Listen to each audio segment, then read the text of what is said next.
Hello mga kakumari, good morning sa inyo mga kakumari. So ngayon ay nakakauwi na po ako dito sa Taloytoy. So nandito na po ako. So ito po yung aming bukiran mga kakumari. Ang sakaan namin, yung kabukiran at ayan may bahay sa baba. Ayan bahay ng pamangkin ko. So grabing nakaano dito mga kakumari. Ang ganda dito kasi makikita mo yung bundok. Yan.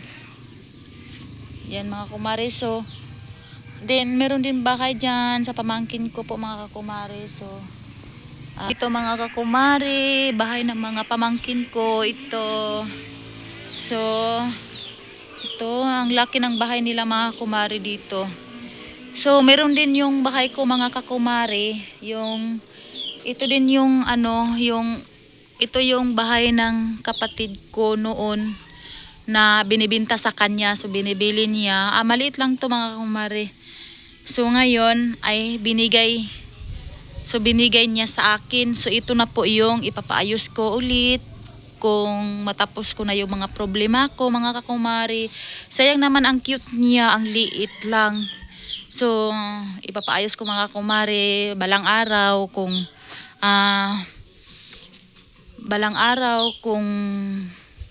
makapag-ano ako ng aking YouTube. Walang masama naman sa pangarap no mga kakumare. So ito po yung bahay ng kapatid ko noon, binibinta sa kanya mga kakumare na hindi natapos kasi kaya napabayaan siya, nasira na yung hollow block. At ito po yung parang gusto kong ayusin mga kakumare, para kasi hindi naman ako makapagtrabaho ng mabigat mga kakumare. So ito na lang yung ipatatrabaho ko sa balang araw, kasi gusto kong lagyan ko ng magbenta ako ng kahit konting mga sari-sari store, parang ganun ba, makaipon ako. So maliit lang siya mga kakumari, maliit siya. So ang cute lang niya, ang cute niya nga bahay. So yan, ang cute niya. So ito po yung niya. Ang liit-liit naman niya mga kakumari. So yan, ang liit-liit niya. Ang cute niya. So ito po yung plano ko na naman kung matapos ko ang aking mga problema, kung makapag-ipon ako. So ito yung pag-ipunan ko mga kakumari. Kasi ako dito. Gusto ko magnegosyo ako ng kahit konti lang. Kahit mga mantika, asukal, or kape, sabon, yung mga lang ba. Kasi hindi na po ako makapagtatrabaho po, lalo na sa mga mabigat. So ito na po yung naisipan ko mga kumari, na ipapaayos ko na lang tong bahay ng kapatid ko. At binigay na din to sa akin mga kumari. So ito na lang yung kung gusto ko dito ako, then magnegosyo ako ng kahit konti. Yung sa likod niya mga kakumari no, diba hindi napabayaan siya mga kumari, kasi wala nga.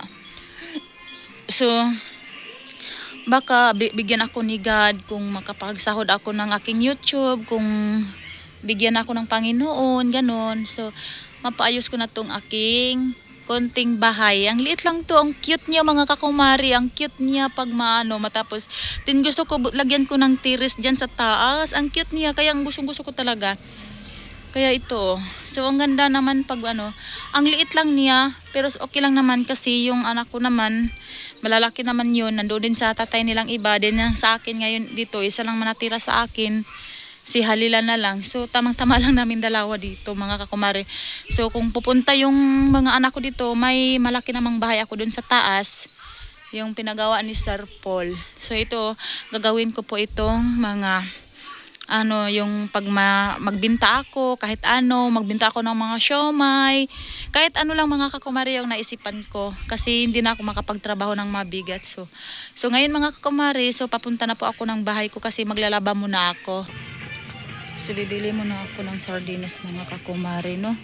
Bibili muna ako ng sardinas kasi tao po. So yan mga kumare, so bibili tayo ng ulam kasi wala namang ulam tayo. So magwa-ulam muna tayo. Yan, so uuwi muna ako mga kakumari. Ito yung daanan papunta ng aking bahay mga kakumari. Yan, may mga mais. Di ba mga kakumari? Ang ano dito.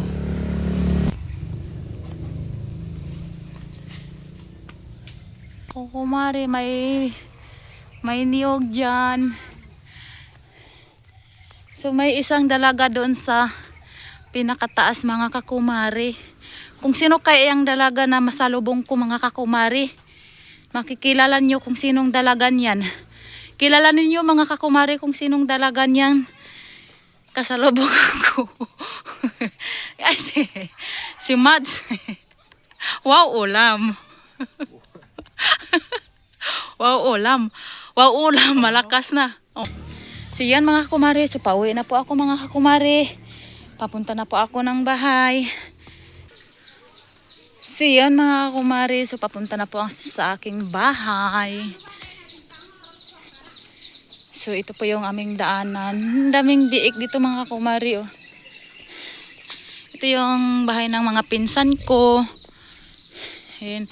Ito po yung baboy ng pinsan ko mga kakumari. Ang daming biik.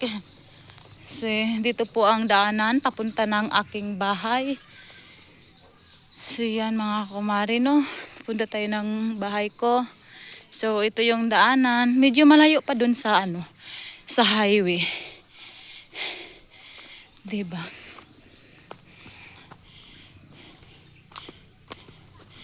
So dito ang daanan kumari. So dito yung ano mga kumari, at ito po yung bahay ng kapatid ko mga kakumari, yung pangalawang kuya ko. So ito po yung bahay nila mga kakumari, bahay ng kapatid ko nung pangalawa. Pangalawa po, ito yung bahay niya. So madaanan ko po papunta dito ng ano,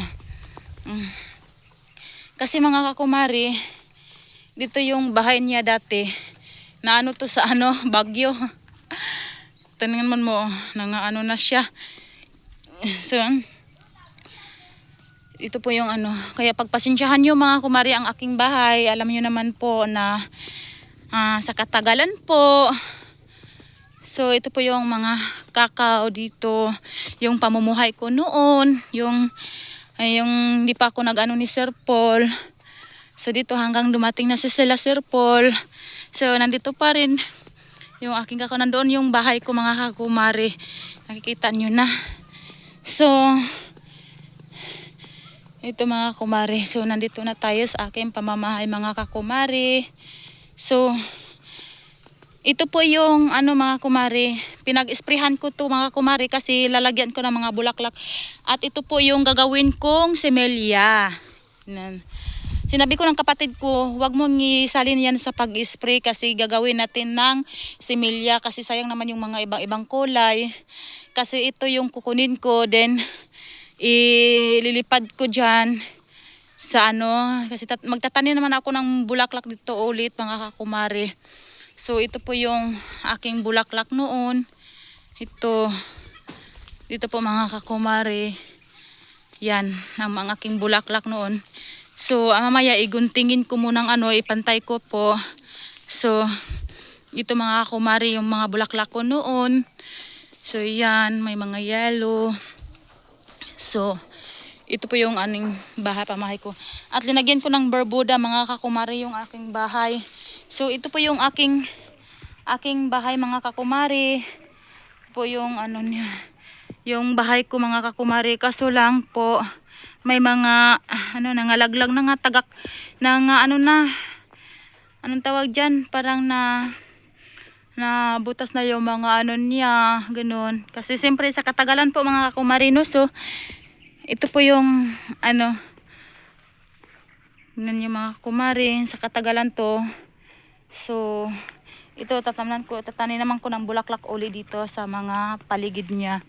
At yan, so parang ano na siya mga kakumari, siyempre sa katagalan po may mga ano na, siyempre yan mga kakumari.